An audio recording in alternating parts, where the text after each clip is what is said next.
Friends, ಗರಿ ಗರಿಯಾದ ಹಾಗಲಕಾಯಿ ಬಜ್ಜಿ ಮಾಡಿದ್ದೇನೆ. ಇದನ್ನು ಹೇಗೆ ಮಾಡೋದು ಅಂತ ತೋರಿಸ್ಲಿಕ್ಕಿದ್ದೇನೆ, ಬನ್ನಿ ನೋಡುವ. ಹಲೋ ಫ್ರೆಂಡ್ಸ್, ನಮಸ್ತೆ. ನಮ್ಮನೆ ಯೂಟ್ಯೂಬ್ ಚಾನಲ್ಗೆ ತಮಗೆಲ್ರಿಗೂ ಸ್ವಾಗತ. ನಾನಿವತ್ತು ಒಂದು ಹಾಗಲಕಾಯಿಯನ್ನು ತೊಗೊಂಡಿದ್ದೇನೆ. ಇದರಲ್ಲಿ ಹಾಗಲಕಾಯಿ ಬಜ್ಜಿ ಮಾಡಬೇಕು ಅಂತಿದ್ದೇನೆ. ಈಗ ಮೊದಲಿಗೆ ಹಾಗಲಕಾಯಿನ ತೊಳೆದು ಇಟ್ಕೊಂಡಿದ್ದೇನೆ. ಈಗ ಇದನ್ನು ಉದ್ದಕ್ಕೆ ನಾನು ಕಟ್ ಮಾಡಿಕೊಳ್ತೇನೆ. ರೌಂಡಿಗೂ ಕಟ್ ಮಾಡಿಕೊಳ್ಬೋದು. ನೋಡಿ, ಈ ಥರ ಕಟ್ ಮಾಡಿಕೊಂಡಿದ್ದೇನೆ.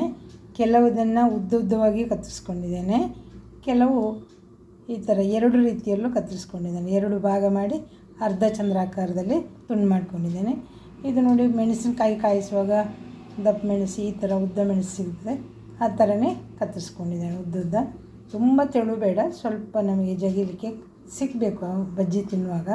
ಈ ಥರ ಮಾಡ್ಕೊಂಡಿದ್ದೀನಿ. ಈಗ ನಾನು ಇದಕ್ಕೆ ಒಂದು ಗ್ರೇವಿ, ಕಡಲೆ ಹಿಟ್ಟಿನ ಗ್ರೇವಿಯನ್ನು ರೆಡಿ ಮಾಡಿಕೊಳ್ತೇನೆ. ಗ್ರೇವಿ ಅಲ್ಲದು ಪೇಸ್ಟ್. ನೋಡಿ, ಈ ಥರ ಕಡಲೆ ಹಿಟ್ಟು ತೊಗೊಂಡಿದ್ದೇನೆ. ಒಂದು ಅರ್ಧ ಕಪ್ಪಷ್ಟು ಕಡಲೆ ಹಿಟ್ಟು, 2 ಸ್ಪೂನಷ್ಟು ಮೈದಾ ಹಿಟ್ಟನ್ನು ತೊಗೊಂಡಿದ್ದೇನೆ. ಹಾಗೆ 1 ಸ್ಪೂನು ಅಕ್ಕಿ ಹಿಟ್ಟನ್ನು ಸೇರಿಸ್ಕೊಳ್ತಾ ಇದ್ದೇನೆ. ಇದು ನಾವು ಮಾಡೋ ಬಜ್ಜಿ ಹೊರಗಡೆಯಿಂದ ಒಳ್ಳೆ ಕ್ರಿಸ್ಪಿಯಾಗಿ ಬರ್ತದೆ, ಹಾಗಾಗಿ ಅಕ್ಕಿ ಹಿಟ್ಟನ್ನು ಹಾಕ್ಕೊಳ್ತಾ ಇದ್ದೇನೆ. ಹಾಗೆಯೇ ಅಚ್ಚ ಖಾರದ ಪುಡಿಯನ್ನು ಒಂದು ಸ್ವಲ್ಪ ಖಾರವಾಗಿರಲಿ ಅಂತ ಹಾಕ್ಕೊಳ್ತಿದ್ದೇನೆ. ಅರ್ಧ ಸ್ಪೂನ್, 1 ಸ್ಪೂನ್ ಹಾಕುವ.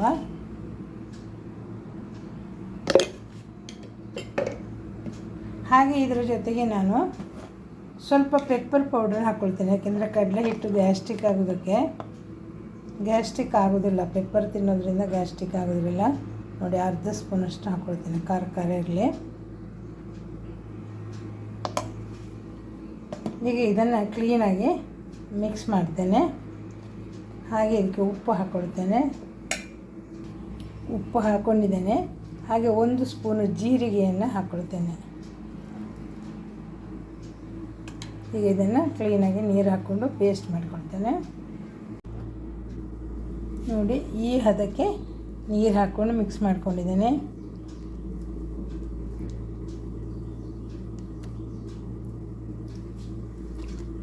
ಈಗ ಕಟ್ ಮಾಡಿ ಇಟ್ಕೊಂಡಂಥ ಪೀಸ್ಗಳನ್ನ ಇದಕ್ಕೆ ಸೇರಿಸ್ಕೊಂಡು ಮಿಕ್ಸ್ ಮಾಡ್ಕೊಳ್ಳೋಣ.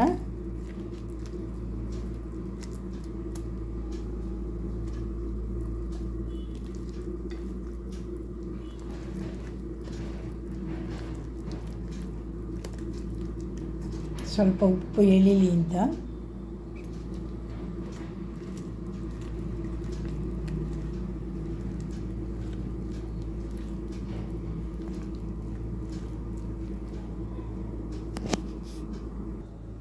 ನೋಡಿ, ಈ ಥರ ಕಡಲೆ ಹಿಟ್ಟಲ್ಲಿ ನೆನೆಸಿಟ್ಟಿದ್ದೇನೆ.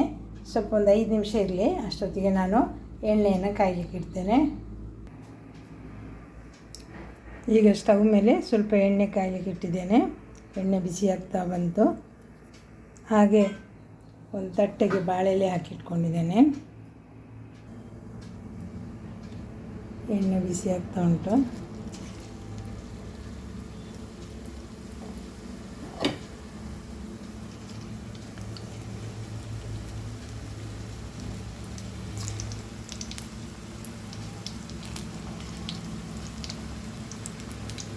ಒಂದೊಂದಾಗಿ ಎಣ್ಣೆಗೆ ಬಿಡ್ತಾ ಇದ್ದೇನೆ. ನಾನು ಎಣ್ಣೆ ತುಂಬ ತಗೊಳ್ಳಿಲ್ಲ, ಯಾಕೆಂದರೆ ಇದು ಕಹಿ ಅಲ್ವಾ. ಆಮೇಲೆ ಬೇರೆ ಯಾವುದಕ್ಕೆ ಇದನ್ನು ಯೂಸ್ ಮಾಡೋಕ್ಕೂ ಆಗೋಲ್ಲ, ಒಗ್ಗರಣೆಗೂ ಆಗೋಲ್ಲ. ಹಾಗೆ ಇದಕ್ಕೆ ಎಷ್ಟು ಬೇಕೋ ಅಷ್ಟು ಮಾತ್ರ ತಗೊಂಡಿದ್ದೇನೆ. ಇದು ಕೊಬ್ಬರಿ ಎಣ್ಣೆ, ರುಚಿ ಜಾಸ್ತಿ ಇರ್ತದೆ.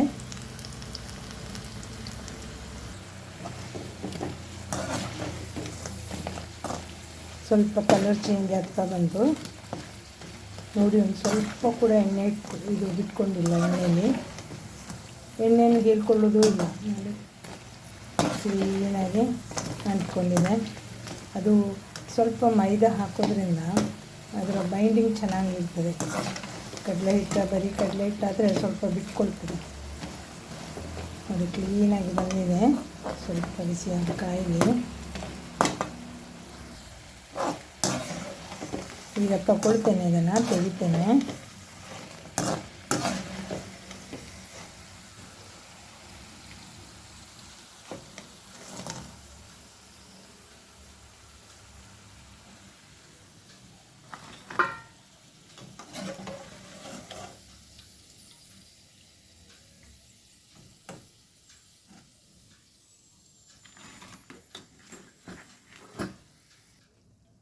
ಈಗ ಇನ್ನೊಂದು ಸಲಕ್ಕೆ ಬಿಟ್ಕೊಳ್ತಾ ಇದ್ದೇನೆ.